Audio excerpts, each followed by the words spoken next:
lobby. Let's all go to the lobby. Lobby.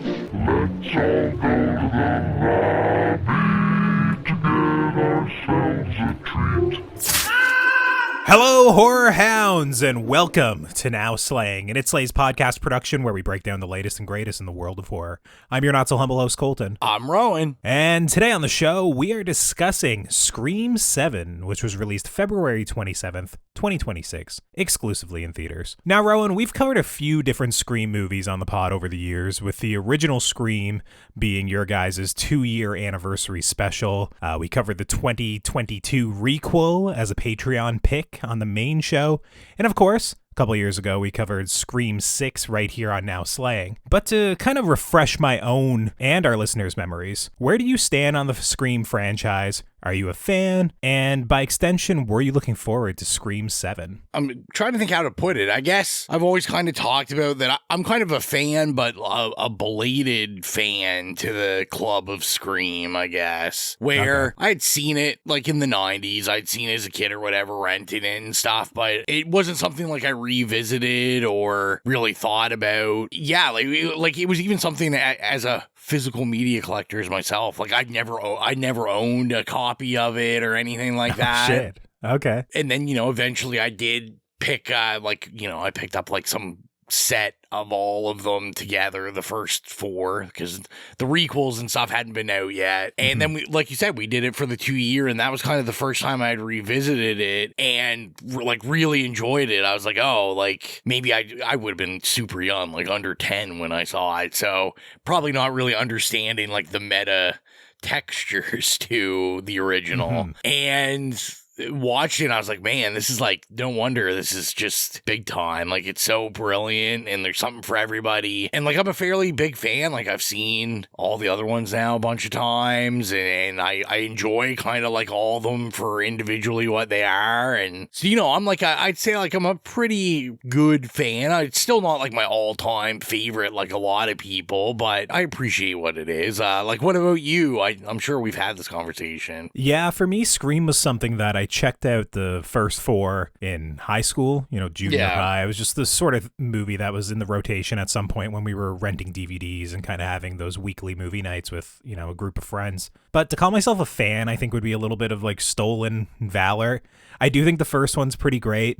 And I did actually like Scream 6 quite a bit more than I think like most people. Like, I think if you ask people out of the recent trilogy, which movies they prefer, I think most people prefer that like 2022 requel. But for me, for whatever reason, Scream 6 just hit a little bit further or a little bit harder, and it kind of like rationalized this meta commentary on talking about horror films because they were all like film school students and whatnot. It kind of made more sense to be commenting on horror and modern horror movies when there's actually like a reason to be doing it.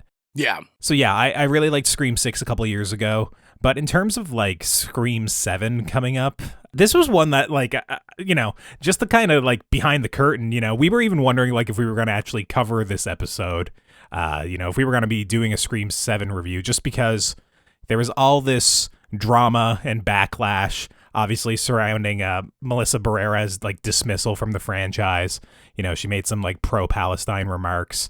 From what I could tell, Searchlight said they were... Is it Searchlight? Is that the right company that produces Scream? Maybe. I'm trying to remember now. Spyglass. Spyglass, yes. So Spyglass, essentially, they interpreted her remarks at the time as being anti-Semitic. From what I could tell, she's posted, pro-Palestine sentiments hundreds of times on social media. She's very outspoken. But from what I could see, she was very careful on her language, where she was always criticizing, like, the Israeli government and not Jewish people as a whole. So from what I could tell, she wasn't really anti-Semitic. It just seemed like they didn't want somebody who was as politically involved, or at least commenting on, at the time, what people would have perceived as like a very hot button issue. I mean, it still is to this day. I just think most people, at least in the entertainment industry, are very much now slanted more so towards being pro-Palestine, that it's not quite as like a spicy take anymore. Yeah. That dismissing her for her political thoughts, I thought was a terrible move, even though I'm not a fan of her at all in these movies. Like, I think she's quite a bad actress, and the character Sam, I thought I was bored with. But just for like a trilogy, I just thought that was a terrible move. So coming into Scream 7, no, I wasn't really looking forward to it. Like, it very much felt to me like they were kind of scrambling to get it together. They lost their directors, and then they lost their replacement director, and then they brought in the writer and Jenna Ortega, who arguably is bringing all of course, the eyes Jenna Ortega to this franchise now. Yes, Jenna. I forgot to say, but yes, Jenna Ortega left as well. So it was literally like the main pillars of the first two movies in this trilogy. Just they left, and there was basically nothing to do other than like put back together the pieces. So it was just you have a director who's directing. It's the writer, Kevin Williamson, who, of course, he's written a bunch of the Scream movies and a couple of other well-known horror movies, kind of like back in like the late 90s. I think he did The Faculty, if I'm not mistaken, yep. and maybe like and I Know What You Did Last Summer. I don't know. I don't have the list in front of me, but I know like he has written. Those are it. It's the Scream movies, Faculty, I Know What You Did Last Summer, and he wrote Sick from the pandemic. Oh, okay. All right, cool. Yeah, we actually kind of like that one on the show as well. But in terms of directing, this is only the second thing he's ever directed. So coming into this, there's all this drama, all this scrambling. They got rid of like the two leads from this trilogy, and I just didn't really see how they were going to make something coherent, a good Scream movie.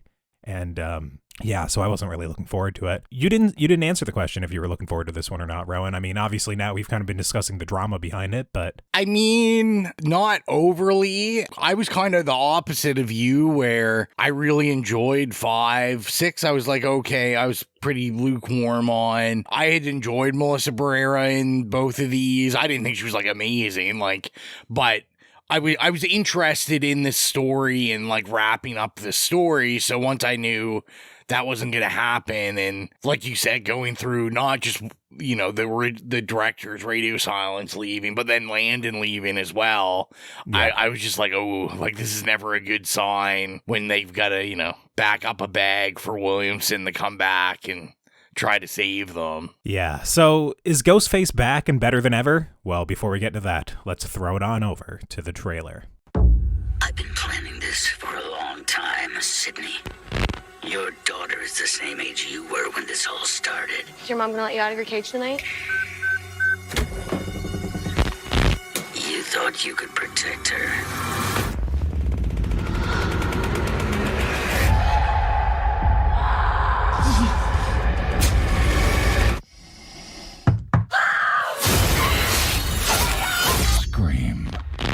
Theaters. Scream 7 was directed by Kevin Williamson and written by Kevin Williamson and Guy Busick, and the story is as follows. When a new Ghostface killer emerges in the town where Sidney Prescott has built a new life, her darkest fears are realized as her daughter becomes the next target. Now, here on Now Slaying, we like to keep things relatively spoiler-free up front before getting into the more in-depth spoiler-filled discussion. So, Rowan, what are your spoiler-free thoughts on Scream 7? Yeah, well, I mean, let's just put it out here. It's not great. There's really something, like I said, even though with Melissa Barrera, I wasn't, I didn't think she was like the next coming of Christ or anything here, but I was very interested in the story of these two sisters and how, their relation, with the older cast and how that was all going on, how this was going to work out. Obviously, we had like kind of this cool Billy Loomis blood and bones of a serial killer, nature versus nurture type thing. Yeah, and obviously the character, just through being a final girl in subsequent movies, like getting a lust for blood. Yeah. It's sort of like this idea of like, well, is she going to become the ghost face in the final entry in the trilogy? Is Jenna Ortega's character going to be the ghost face? There was this idea of like we could see where a trilogy was going or what they could at least be playing with in a third entry. Yeah, exactly. So I was kind of excited about that. And then obviously they kind of, they lost everybody. So it's like, how do you pick up those pieces? And the answer for me is pretty unsuccessfully. And I don't even want to say unsuccessfully, just to me, it was like very underwhelming is kind of the word I kept thinking while I was watching it. The angles they want to take in this is an angle every film, for the last, especially like 4 or 5 years wants to take. Horror wants to deal with the curse of AI, how, AI, how it affects people and things. And it's just, to me, like they're just forcing, we'll get into the spoiler section, like where we're using that. Well, yeah, it's an interesting that was the one that you settled on, because obviously this is another movie that's about trauma of the final girl and building her life around it. This is like very similar to 2018's Halloween, right? Or Final Destination Bloodlines, or, this idea of going through a horrific experience early in your life and then basically your whole life being built around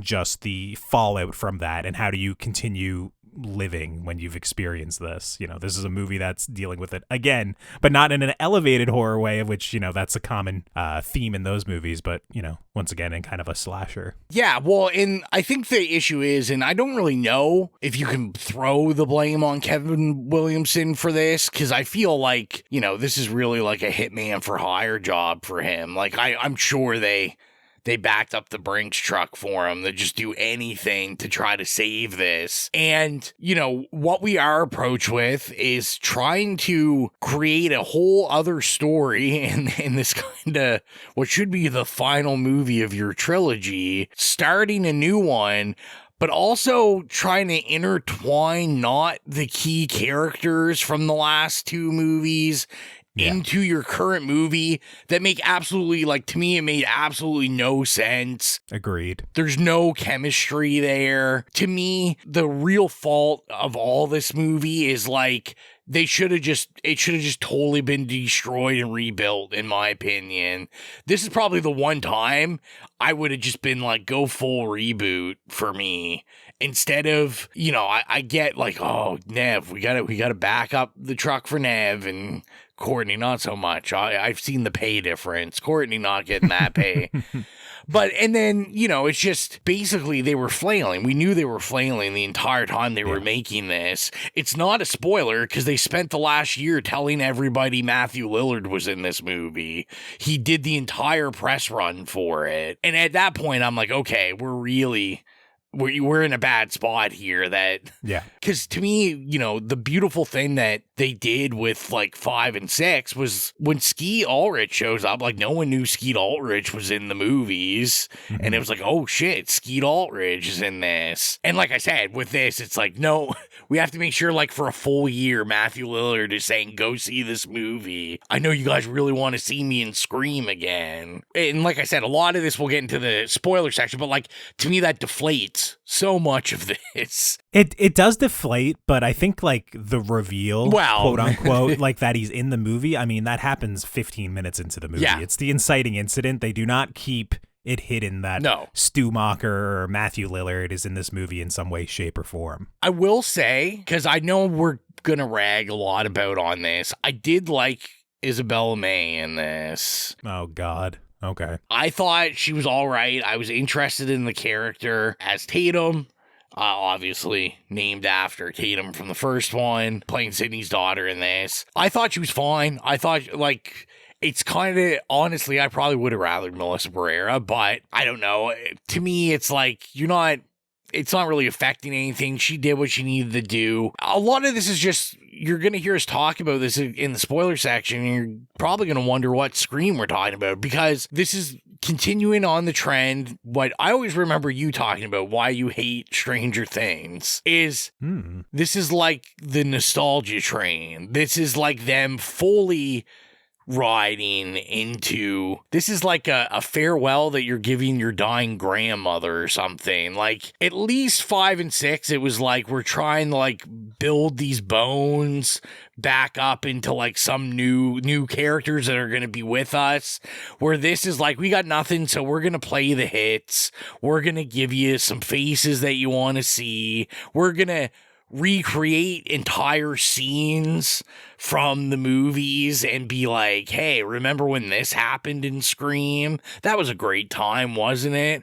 Remember when they said this, and now our characters say pretty much the same thing, line for line, just switch it around a little bit. We're going to give you some actors that aren't as good that are playing like pretty much the exact same archetypes as the original Scream and some of the subsequent Screams, but not as good. It kind of reminds me also of what I took offense to with Alien Romulus, where it was like, this is literally just, hey, let's tickle that nostalgia bone a bit for you. The only nostalgia bone that, to me, we know we're getting in this, it's not a spoiler, but I did smile when we get Red Right Hand. Every time it plays, I'm always happy. So, Nick Cave just still getting royalties off of Scream. But also, I'll just say now, music, I wasn't a big fan of the music. I did really like the music in 6. Not a fan of the music in this one. Give me some of your thoughts also as I ramble on and rant. Yeah, I don't know. You had some nice things to say about certain points of this movie, and I don't know if I have anything nice to say about it. I will say Neve Campbell is fine in the movie as basically just strong jaw, very stoic mother that basically doesn't blink at anything and is never fearful, very strong archetype, but she doesn't do it with kind of like the vulnerability of, like, let's say Jamie Lee Curtis in that 2018's Halloween. She is like, or basically her in every other Scream. Like, I thought that's the beauty of Sydney, is like, she has a stoic side, but she's also like in touch with her emotions, which they totally remove. In this, to me, she came off as like a robot the entire time. And I mean, whatever. It's a fine performance for what she's done. But to tell you the truth, I'm looking at a list of like 12 to 13 additional actors in this movie, and I think they're all unremarkable. I think they're all like, and I don't know if it's the performances, I don't know if it's the writing, but all of these characters are terrible, in my opinion. The people that they bring back as part of the core 4, I didn't enjoy their inclusion in here. And I think we can blame Kevin Williamson. I think all of the filmmaking in this movie is basically unremarkable. There's not really much of a style. A lot of the ghost face chases or kills in it, outside of 1 or 2 that we'll discuss in the spoiler section, are just, running around after people, stabbing them half a dozen times, and then they may or may not die because there's no consistency or no real stakes in a lot of these movies anymore. And the worst part about it is the movie is not pithy, it's not clever, it's not doing anything with like referencing horror. There's one section in a bar where they kind of flirt with it, but they actually don't really go in. And to tell you the truth, the movie that this reminds me the most of, it isn't even a horror movie, but it's Star Wars: The Rise of Skywalker, which I don't know if a lot of our listeners like Star Wars. I don't know if you've seen The Rise of Skywalker, I haven't. But the sentiment around that movie is essentially that they had to change course drastically after the second movie, and it basically falls into like baseless fan service and just throwing things at the wall, just literally basically being like, characters that have been dead for 30 years, they're back now just because we have to do something. And that's kind of what this movie reeked of to me. Just, the inclusion of Matthew Lillard is basically like, we have to bring back a character that has been determined multiple times as dead, and the way in which he's brought back, whatever, we'll get into. But it's just, they are flailing so hard to make anything interesting in this movie that I just thought it was almost embarrassing when I was watching a lot of this. And when you watch The Rise of Skywalker, if you watch it, the about face that they had to do from The Last Jedi based on fan backlash, it's very similar to what happened to this movie, in my opinion. I just think there's basically no narrative continuation from the previous movie outside of numerous jabs at, oh, we wish you were in New York City, Sydney. It would have been a lot different if you were in New York City. I wish you were there with what happened in New York City last year or whatever. And it's just, I don't know if I wanted her in New York City. I thought that movie was better than what we just watched. So no, I don't want Neve Campbell, Sidney Prescott's in New York City. It's just all these weird little jabs at the previous movie trying to say that this one's much better. And even with like the characters, like basically everything that happens in this movie just makes no sense to me. And it's also like a nothing burger of a movie to discuss without getting into the spoiler section, because if we try and do it spoiler free, it is literally like, oh yeah, the characters went from the house to a school, to a house, to a bar, and then killings happened, and to tell you the truth, thematically, what they're talking about, like, I don't even know what it is outside of just literally go back to, like, Halloween 2018 and repeat the talking points. This movie is like Halloween 2018 without the humor, without some of the cool kills, without kind of like doing it in like a respectful, like artistic way. This to me like reeks of cash grab 100%. And they backed up the Brinks truck for Nev Campbell. They got whoever they could get as a director because, you know, Kevin Williamson hasn't directed a movie since the 90s. Yeah. So it's literally just like he's the only one who's left kind of in the circle of this franchise. And we're like, we might as well do it. Whatever. Nev Campbell's back, so it's going to make money. And I just don't think there was any artistry here. And I won't spoil the specifics on the killer reveal, but it's literally the sort of thing that they have to explain it for like 10 minutes. Like big monologue, explain it because it makes absolutely no fucking sense. And, you know, sure, you could pick out who it is, but it's just purely based on casting. It has nothing to do with like what's in the movie. And also, this movie does this thing where all the men in it they have like raccoon eyes. Like they all look like unwell. They all look like nerds that have been hunched over laptops for 2 weeks and got no sleep. And I don't know what that is. I think it's literally trying to make all the dudes in this movie creepy. And I was watching it and I was like, I don't really care if any of these dudes are the killer, but it's just a strange makeup choice to make everyone look like a crazy person.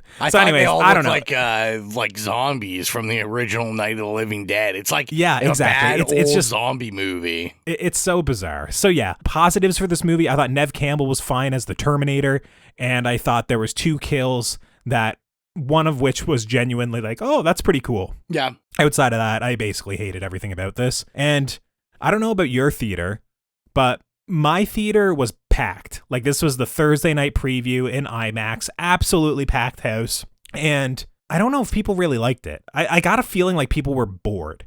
Don't get me wrong, everyone was there and, you know, there's a bit of blood and guts, but like any like, you know, jokes, there was not really any laughter. Every now and then you got people kind of squealing from a jump scare purely just because I think they're like not used to horror. I happen to have like this absolutely obnoxious woman sat next to me I think she was like crossfaded because she reeked of booze and reeked of weed. And she was just literally there the entire time kind of going like, oh my God, oh Jesus, oh, the entire movie. But outside of her, I don't know if anyone really enjoyed it. It wasn't like a lively viewing experience, despite having hundreds of people in the theater with me. Yeah, so I saw this Sunday at 1 p.m. It was pretty prime time. Prime time. It was pretty busy still. A bit busy than normal because I went to like the local theater. Like there was probably at least like 40, 50 people in the theater. My crowd seemed to like it. There was lots of like clapping and people were pumped. There was I didn't even know if I was going to make the episode. I thought there might be a shooting. There was a guy in full some sort of juggalo makeup in a trench coat. Just by himself sitting in my row watching this. I didn't know if it was supposed to be like, at first I was like, oh, is he face painted ghost face on his face? And I'm like, no, is this like The Crow or something? I don't really know.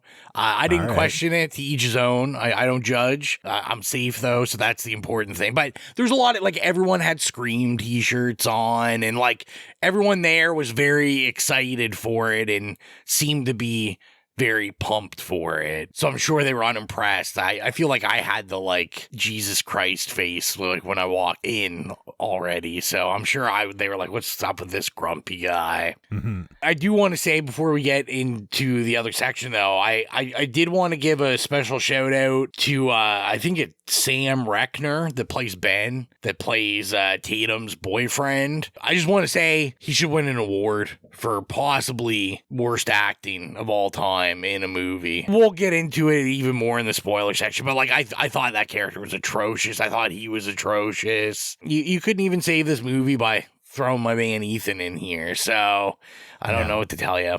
Yeah, so for me, he didn't stand out just because I thought literally everybody in this movie was pretty bad. Yeah. Just across the board. And once again, I'm sorry, I just have to go back to the director for this, because the director's job is to direct their vision, and part of that is directing the actors to give a good performance. And you have a big cast here, and I think you just have someone who's not used to directing people. Someone like a Nev Campbell, who is so closely tied to this franchise. They wanted to come back. Last time they didn't give enough money, or it was a disrespectful offer for Scream 6, whatever it was. So they're back, and this time she knew her worth. She was paid appropriately or compensated above probably what she needed to be compensated.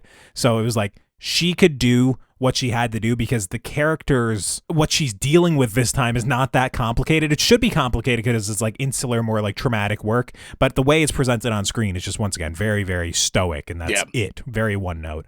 So I just have to blame. I have to blame the writer-director here because the writing is bad. The acting is bad. The filmmaking is bad. If everything is bad, it is the director. I'm sorry. Kevin Williamson should stick to writing if that's the case, because it's not well executed here. Outside of very few moments, it's just everything for me like fell flat. And I don't know how long this movie was. It felt like 2 hours long. I don't know. It's almost. Is it? Okay. 114 minutes, so... Okay. It felt incredibly long when I was in the theater watching it as well. Like, I checked my watch probably an hour in, and I was like, oh, no, this is the midpoint? Like, this is what we're dealing with here? So, yeah. No, I mean, it's kind of obvious how I'm talking about this. I'm not recommending you go out and check this out in theaters. Even just kind of feeling icky about supporting the movie after what they did to Melissa Barrera, despite not liking her as an actress, in these movies, I just have to say, like, no. I mean, don't go support this. It doesn't really matter. I think people were trying to boycott it. I think it's the most successful Scream movie ever. So we're getting Scream 8 and, all these people are back again and they won't know what the fuck they're doing and it's going to be stupid and, we'll all go see it in 2 years' time. But yeah, no, I'm not recommending you check this one out. Rowan, you telling people to rush to theaters to see this? I am not. And like you said, it doesn't matter what we say. You can be angry. We said don't recommend it. It doesn't matter. It's made about, like, I think it's pretty much almost surpassed 100 million in the weekend. So, oh my God. I think the last numbers I saw were like 98.6 or something. Like, so they're fine. Wow. Scream's fine. I'm kind of the same. I can't recommend you supporting just what obviously a movie with no heart in it. If I can't tell whether a human or AI wrote it, it's probably not a good look. To me, I like Scream. I like the franchise Scream, and I'm simply not saying don't go see it because I think we should be demanding like something better from a franchise that for like meta horror commentary is like extremely important. And I mean, this is Wes Craven's legacy you're fucking with. And yeah. So I mean, to me, you're going to be far less offended if you watch this on Netflix in 2 months. So yeah, I'd say no. And with that, neither of us are recommending you check this one out in theaters. And with that, I think it's time to cut to the spoiler discussion for Scream 7. We are now in our spoiler discussion for Scream 7, so if you've not seen Scream 7, it's time to tune out and come back once you've seen the movie, or keep listening if you simply don't care. Rowan, we were tiptoeing around AI. I probably wouldn't have even mentioned it in the spoiler-free section, but you are right. It's all over the trailers and marketing and all this shit. But is that where we want to start? Do we want to start with Matthew Lillard's inclusion as this stupid deep fake, which... I thought your first spoiler thing would just be, spoiler, it's a piece of shit. Well, that is the spoiler. I mean, I think I was clear on that in the spoiler-free section, more or less, considering I was like, one person is decent in the movie as a robot, But yes, Matthew Lillard as a like TikTok AI deep fake filter. Which, like, for me, this just reeked of Hello Fellow Kids, like that you don't understand how deep fakes work because, well, first of all, you would need footage of Matthew Lillard from all these different angles, full of scars all over his face to look like he survived, this sort of attack. Also, you would need it from when he's older because we're not portraying the way the character looks in the first movie. He looks completely like different, at least like hairstyling and whatnot. And it's just also like the speed at which these deep fakes happen, how selective they are, how targeted they are. It's all so ridiculous that it's too dumb for a Scream movie, the way it's handled. And it even gets dumber as we get to the end where there's like all these different celebrity cameos through deep fake AI shit that's like absolutely horrible. We get a David Arquette return. Exactly. I hated this plot point. I'm allergic to AI and, it has to be done well. It's just, I just got back from Germany, at the film festival over there and like the industry conferences, and every single thing you go to devolves into a talk of AI at the end. And I'm sorry, guys. I don't like it. I hate it. I don't want it involved in the filmmaking process outside of trying to put your notes in order or something like that. In the creative process, this shit needs to be handled by people that actually know what they're doing. So when you're making a movie like Scream 7 commenting on deepfake technology, you need to do a better job to actually make it worthwhile to kind of sit through this AI bullshit. And this was just terribly done. The only two acceptable things to use AI for is one, having it as a villain for Tom Cruise to fight in Mission Impossible. And I don't even know about that. And two is to help Colton leave the podcast as soon as possible. And absolutely, yeah. The quicker we can replace me with AI, which, I mean, I think this is like, I think I saw this the 185th It Slays thing that I've been on. There is enough Colton material now that I could be freed from having to watch Scream 7 and talk about it right away. We just have to get like photos of you from all angles and stuff so we can just really build the filter. Yeah. Just in case we ever do video, you know. Yeah, you guys are set up for the future. You'll become the talking head of like our TikToks. Oh God. People will be like, hey, isn't that Colton, the TikTok star? People come up to you on the street and you're like, I don't know what you're talking about. As the guy who doesn't even have TikTok downloaded on his phone, you know, I'm the face of It Slays TikTok. But yeah, like this plot point where they try and make it work with Ben, Tatum's boyfriend, where I didn't even know really what they were doing with that scene where you go outside the bar and he has either recreated the video in which that was like harassing Sydney about basically that he was going to go in and kill her daughter. Obviously, he's a computer science nerd and they're kind of like hand waving there to basically, he has the technical know-how how to do it. He's a computer whiz. And, you know, he's tossing together this AI deepfake, his car with his laptop just left open in broad sight of anyone who would want to steal it. It made no sense to me. He was just like, oh, I was just testing it. But it just very much felt like a red herring in which they were trying to kind of like divert who you thought the killer was, but then it was just like obvious that it wasn't him and they forgot that they did that. I don't know what they were doing there. It's like, obviously now you have to just buy it at face value that he was a weird guy recreating the AI deepfake, saying horrific things to his girlfriend's mother and threatening to kill them all, which is like, I don't know, sure, I guess he could be that weird of a guy. But why would you create, like, you really, if you're just trying to see if they could do it, because his explanation was, I just want to know, like, if they could do it, how they would do it. And I'm thinking, well, you probably didn't make like a 3-minute long video. You probably could have just done a 20-second snippet and decided, could you do it? But instead he's like, no, I got a whole video on here I'm editing. Like, I'm gonna post this later. My YouTube's gonna go crazy. Yeah. I mean, it's probably a lesser thing that this movie gets wrong in terms of like his involvement in this AI plot, but it was still like, it was so dumb that I couldn't stand that this was where we were going with Matthew Lillard's inclusion, which is like painfully obvious right from the very first scene because he only ever contacts her via like video calling, where you can see his face, and it's just, okay, great. I'm sure it was a great paycheck for him because he definitely was not on set at any time. Of course. Yes, absolutely. He was too busy shooting Five Nights at Freddy movies. He was like, of course, I already got my franchise. Listen, I'll also say this about, especially with the character in Ben and stuff. I don't know what's going on in this movie, if this is like a Hollywood trend or something, but I can't feel bad. I'm not going to feel bad when you're like an attractive model looking guy that's complaining like models can be deep too. They can be computer nerds too. They can be in the nerdy stuff. Why don't you think I'm in the nerdy stuff just because I'm beautiful? It's like, listen, man, I get it. You know, you're good looking. Isn't that enough? Why do you got to complain all the time? Yeah, let's play the smallest violin for all the models. He brings it up like 3 times in the movie of like, oh, like I can't be into computers. It's like, no, man, you can't with that jawline. Okay, you just can't.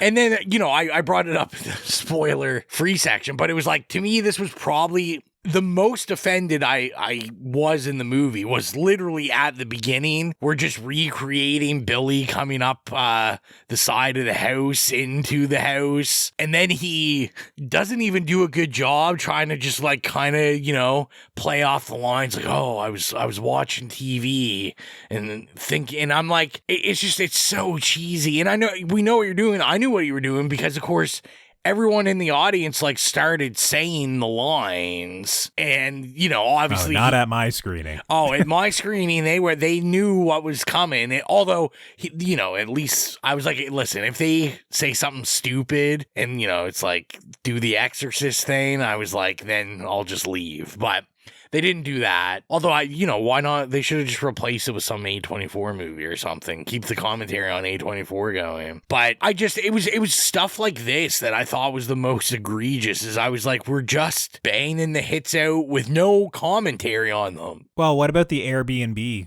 cold open, where it's trying to pay homage to the original Scream and now the Scream requel from 2022, and just killing off these characters that have absolutely nothing to do with the movie from what I could tell. I understand a lot of times you try and get a star in to kill them off in the opening scene. I didn't know who either of these people were. Jimmy Tatro, he is a YouTuber, a fairly famous YouTuber.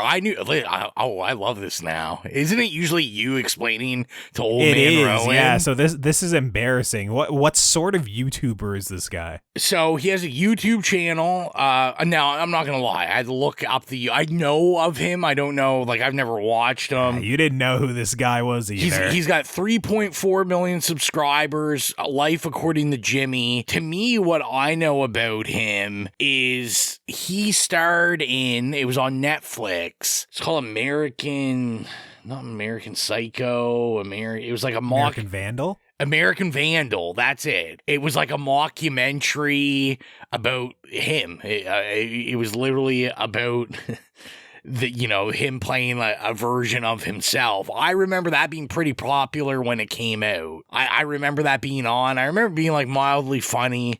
He's not, now I'll give you this, he's not, I don't think he's like that popular anymore. Like, when did that come out? That came out years ago. Like, and I think that was when he was like bubbling on YouTube. I don't think he's probably necessarily a name guy anymore. I haven't seen him in anything since then. When you look at it, I see he's got like bit parts and like grown-ups too and stuff like that. But is it fair to say not a Samara Weaving? Is that fair? Well, and that's what I was gonna say. or like a like a Drew Barrymore, or if anything, this might be the most important cold open of Scream's franchise life. Yeah, you should have cut some of Nev Campbell's budget, and you needed to go get somebody that would have been like, oh shit, like we're on and rolling. And I think they dropped the ball on it. Mm-hmm. Also, the Airbnb thing, I don't know. I kind of felt like that would have been good like 2 movies ago, but I was like in 2020, like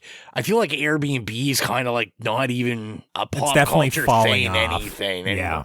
Most people are against Airbnbs. I guess you do see these like experience Airbnbs pop up every now and then, but maybe it's a States thing. Like to me, I had no reference point to it because I was like, I don't know. This isn't something like normal people, I think, do. Whenever Barbarian came out, that was kind of at the time where Airbnb was starting to die out. Yeah. Where it sort of made sense in the plot of the movie that there would be this lack of oversight, and it made sense for that movie. I don't know how many years it's been since Barbarian, probably a couple, 3 or 4 for sure. Yeah, this felt very dated, and I just didn't think it was even a very good cold open, mostly because I didn't recognize either of these people. Like, it wasn't a good celebrity cameo at all for your movie. Yet again, just another Hello Kids moment. I mean, in terms of like spoiler discussion, my next thing I have is Gale Weathers' entrance.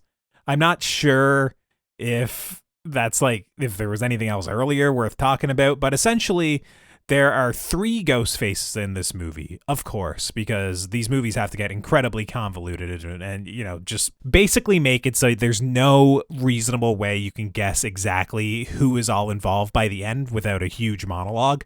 So Gale Weathers kind of drives into the movie, speeds into the movie, runs over our first ghost face, and then along with the 2 members of the core 4 from the previous two movies, Chad and Mindy, and now they are kind of her camera team, and Mindy's aspiring to take Gale Weathers' place as like a broadcast reporter. And my audience was a little bit lively when Gale Weathers came out, especially with her entrance of just, completely running over Ghostface. But I really did not like this development for Chad and Mindy and their entrance here. And basically the whole way this played out didn't really work for me. And also Courtney Cox, there was just something about her in this where I found she was like especially scary looking.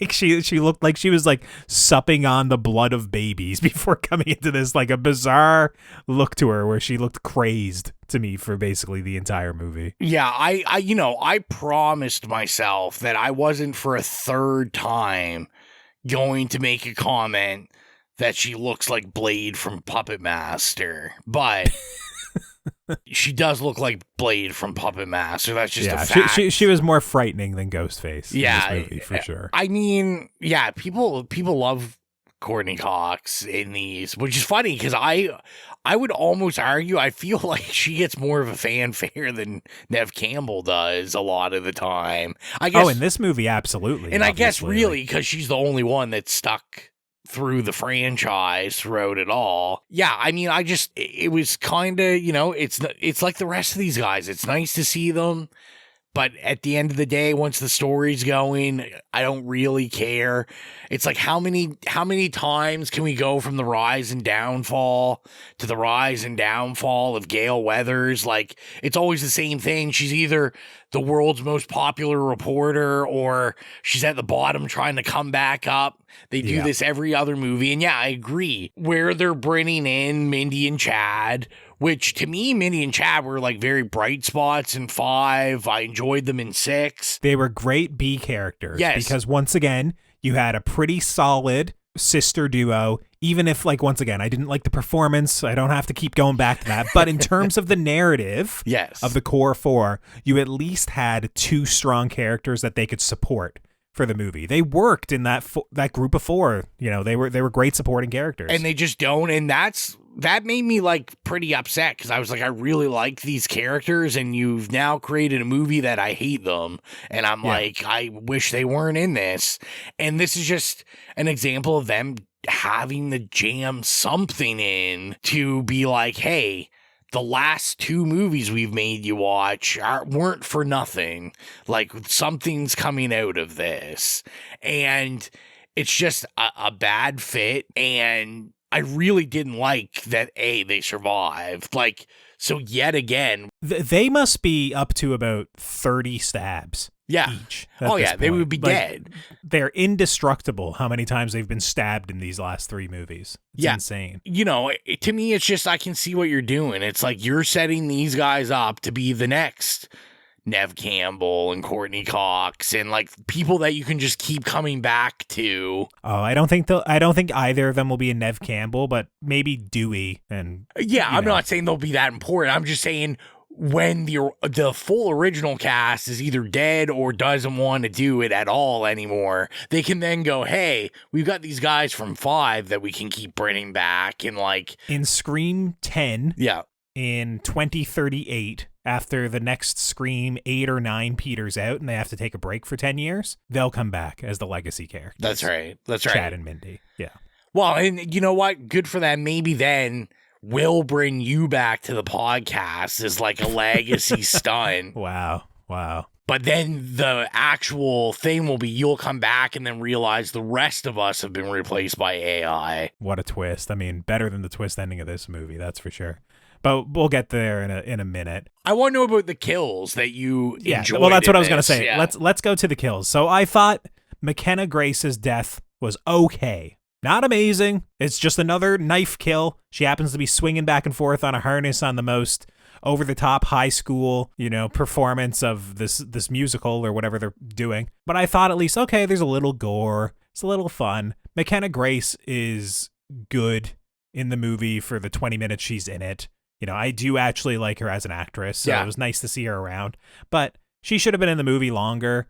Or this kill should have been even a little bit more brutal because it is kind of forgettable by the end of the movie. But the other kill is the bar kill. Of course, the bar tap kill that's goofy and over the top and gory, where, God, Lucas, the neighbor, who once again is modeled to look very creepy and unwell, just as a red herring once again. Yeah, he basically gets murdered and impaled on a beer tap, and the beer comes out of his mouth, and I thought that was kind of funny as a kill in this movie, as one of those sole standout kills in the entire movie. Were those the two that stood out to you, or did anything stand out to you? Those two were my favorite. I did have an honorable mention when they do, towards the end, kill Jessica. I did note, I was like, oh yeah, this is pretty gory, even for Scream standards, where they basically like shoot her face off and you literally see like half a dozen shots, I guess, each. Okay.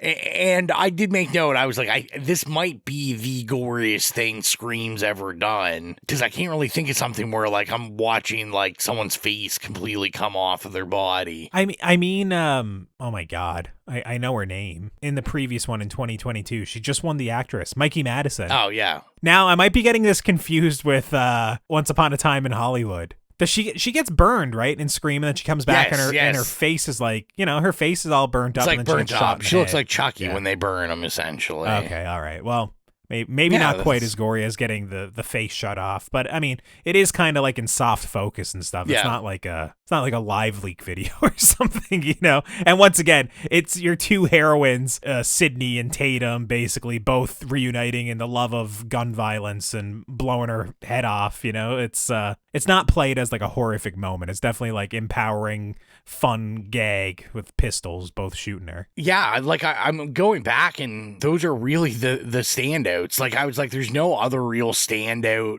Yeah, it's kind of general Screams slasher fare, just stabbings, lots of unrealistic things like when they, apparently they don't, but when you think they kill Mark in it, Joel McHale. Oh my God, I hated seeing him in this movie too. I thought it was really funny because every time I see Joel McHale, it's kind of it's like how, there was always the thing about like Daniel Radcliffe and, the other guy there, Elijah Wood. And like there's a whole internet thing about like people not knowing who's who. That's how I am with Joel McHale and Timothy Olyphant. I always mix them up.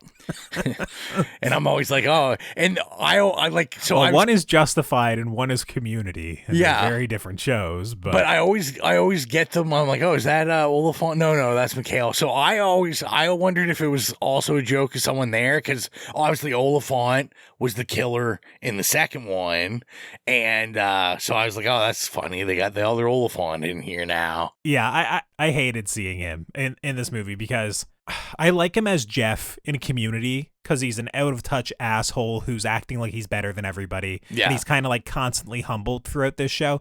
But as time's gone on, like Joel McHale is just an asshole. Like he's not a nice guy. He is cocky. He is completely full of himself, like narcissistic. And seeing him in this movie, there's just something the way about how he's playing Mark that I even feel like he thinks he's too good to be in this movie.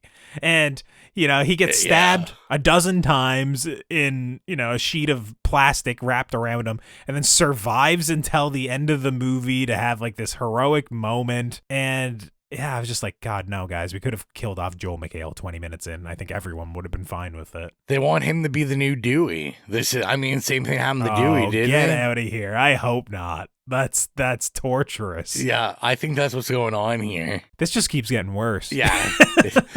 Just say bad news for you, bud. I will say, not that he was good in it, but, I was saying everyone in my audience was like reciting lines and they were laughing, loving, having a good time. I might have been the only one that squealed like a little girl, a little schoolgirl, when we did go to the asylum, the institution.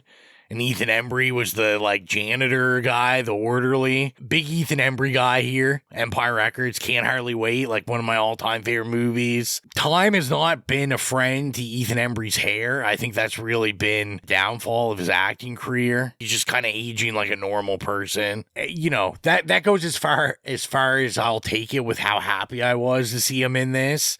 Because him and Jessica Anna Camp as these killers, this might just be the worst they've done in the franchise. Listen, I don't watch these movies repetitively. I've seen, 1 probably 3 times, and 2, 3, and 4 each 1 time. I've seen the remakes a couple of times now, or sorry, the requel stuff, just because we've discussed them on the show and whatnot. But I think this was the worst villain reveal I've seen in quite some time.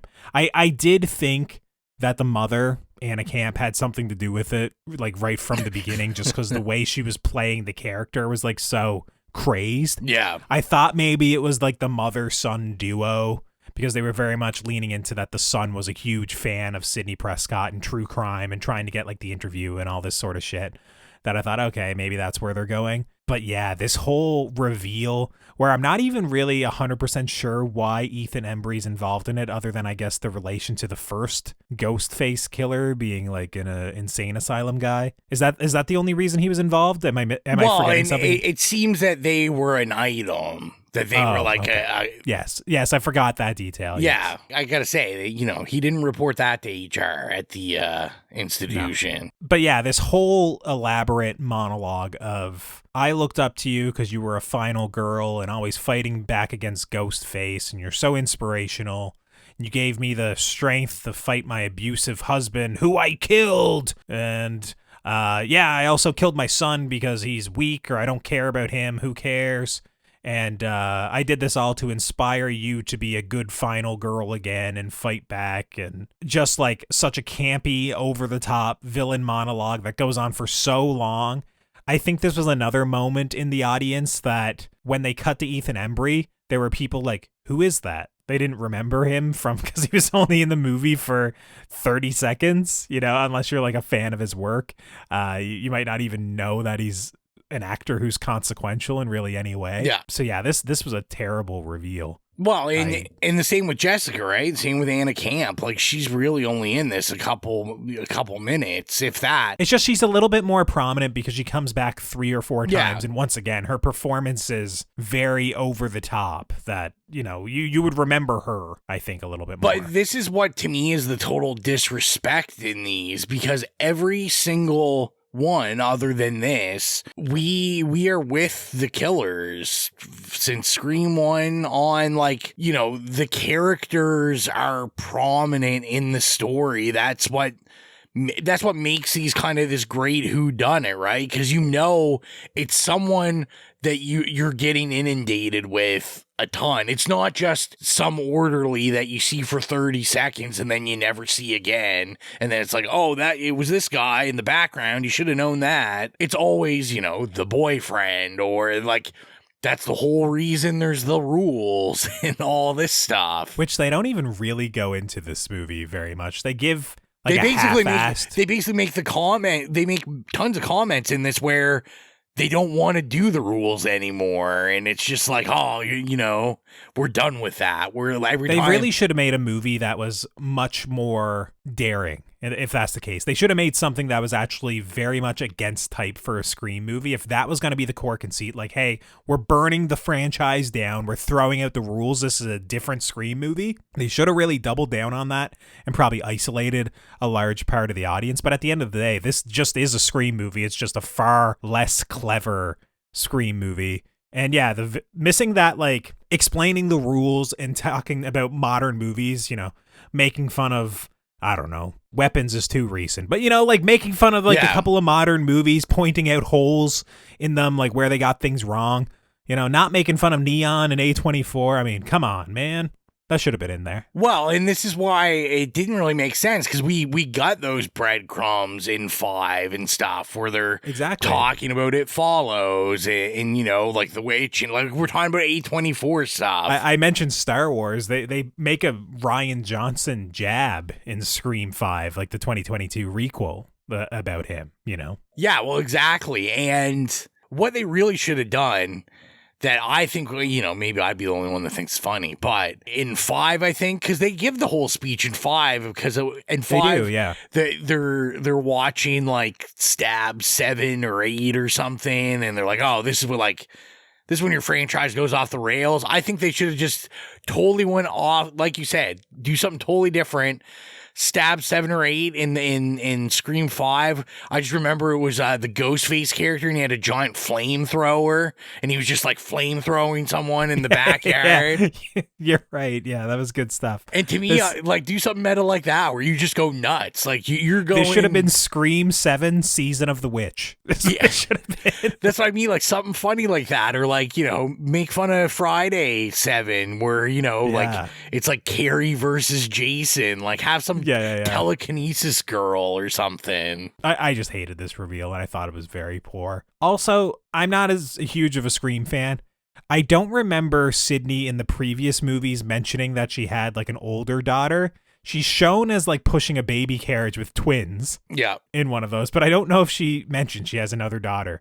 Was the daughter established before this movie, or did a teenage daughter come out of nowhere and then the movie pushed the two twins to the grandparents as to not deal with toddlers in this movie? I don't really like that know. Came out of nowhere to me that it was like so blatant. Someone we were needs doing to listen to this and then let us know that's more in tune. Because and I'm too lazy to look it up. I don't really care. But yeah, because you're right. In 5, she's pushing the carriage. Yes. Yeah. So, oh my God. Yeah, that's even more egregious if this simply was. That's why it was like blatant to me that we're doing like a Halloween 2018. Right? Yeah. That's what we're doing. 100%. And we're doing it way worse than that movie. And I know that movie's divisive because of the comedy and a lot of it's like, I love Halloween 2018. Makes no sense, but I like that movie as well. I think that's pretty great. Is this better than Texas Chainsaw though? No. Texas Chainsaw? No. No, not in my opinion. Like, no joke. Jeez. This is the worst thing I've seen this year. It's early in the year, but there was basically no redeemable qualities to me. Return to Silent Hill, which my audio was fucked up,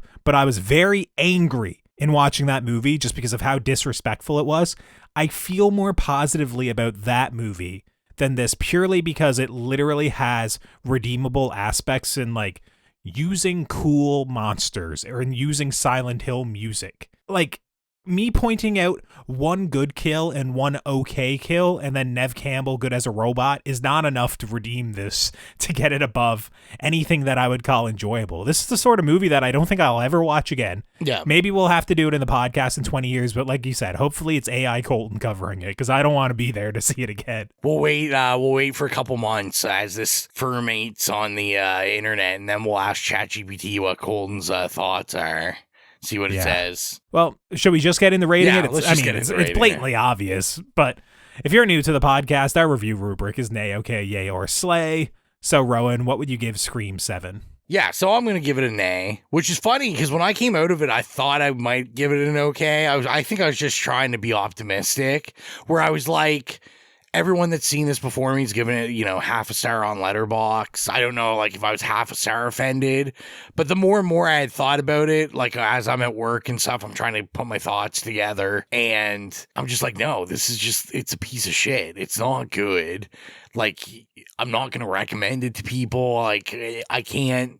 In my good mind, it deserves an A, and it deserves an A for all the drama behind the scenes, and just not even that, but then what they replace it with, and just the obvious panic and rush job of like, throw anything down, we'll shoot anything, we just need to get something out there, and this isn't it. And like I said, this is, other than Nightmare on Elm Street, like, this is Craven's legacy. This is like his big one. And one thing Wes always made sure was that they were fun and they had something to say about horror at the time they came out, or movie making in general. Even stuff like Scream 4, which I think is like a very divisive one. There's a lot of people that don't like that one. I think that has a lot to say even with that, even the way that's shot differently, just how things were being shot then digitally.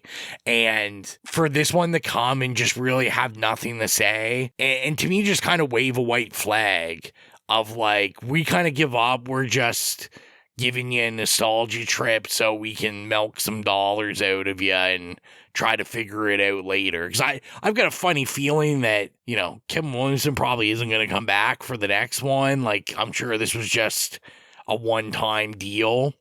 I'll be interested to see if anybody else comes back. Well, I mean, we'll see. But yeah, it's an A for me. What about you? Yeah, if it wasn't already painfully obvious throughout this whole discussion, this is also an A from me. as I said, this is a movie to me that it basically has no redeeming qualities, even outside of all of the behind the scenes drama of the casting and basically fast tracking this and scrambling to get a movie made. What we have been presented with here on screen is just, it's terrible. It's just basically, it has very little redeeming qualities. I would almost go so far to say it has no redeeming qualities outside of the baseless, like just the lowest enjoyment of a horror fan of just being like, oh, there is a kill, there is a stabbing, I will applaud at it. It's just, there's not a whole lot here that's all clever or really indicative of the Scream franchise. Yeah.